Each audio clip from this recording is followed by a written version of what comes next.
Hi எல்லாருக்கும் வணக்கம். நம்ம கிளாஸ்ல வந்து நியூவா வந்து எக்லெஸ் கோர்ஸ் வந்து நாங்க வந்து லான்ச் பண்ணியிருக்கோம். ஆல்ரெடி நெறைய பேர் வந்து எனக்கு வந்து எக்லெஸ் கிளாஸ்க்காக என்கொயரி கேட்டிருந்தீங்க. இப்போ நம்ம ஆரம்பிச்சிருக்கோம். ஆல்ரெடி வந்து கோர்சஸ் போயிட்டுருக்கு. மறுபடியும் நீங்க இந்த கோர்சஸ்ல சேரணும். நாங்க வெறும் எக்லெஸ் மட்டும் தான் செய்வோம் அப்படின்றவங்களும் இந்த கோர்சஸ் வந்து எடுக்கலாம். இதுல வந்து உங்களுக்கு வந்து 15 வெரைட்டி வந்து எக்லெஸ் கேக் வந்து நாங்க வந்து குடுக்குறோம். இப்போ வந்து ஆல்ரெடி வந்து எக் வச்சு பண்ணிட்டு இருக்கவங்க வந்து நெறைய பேர் வந்து என்னோட கஸ்டமர்ஸ் வந்து எக்லெஸ் வந்து கேக் வந்து கேட்குறாங்க. எப்படி ப்ரிப்பேர் பண்ணுறது தெரியலன்ற சொல்லியிருக்காங்க.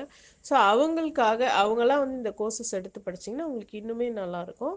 ஸோ அதில் நிறைய வெரைட்டி வருது. பவுண்ட் கேக்கு, கோகனட் கேக்கு, அப்புறம் சாக்லேட் மட் கேக்கு, இன்னும் நிறைய வெரைட்டி வந்து நாங்கள் இன்ட்ரடியூஸ் பண்ணியிருக்கோம். இது வந்து உங்களுக்கு வந்து ஆல்ரெடி நீங்கள் பிஸ்னஸ் பண்ணிட்டு இருக்கீங்கன்னா உங்களுக்கு இந்த கோர்சஸ் வந்து இன்னுமே உங்களுக்கு யூஸ்ஃபுல்லாக இருக்கும். பற்றி ஏதாவது டீட்டெயில்ஸ் வேணும்னா நீங்கள் ஸ்க்ரீனில் தெரிய நம்பருக்கு வந்து எனக்கு காண்டாக்ட் பண்ணுங்கள்.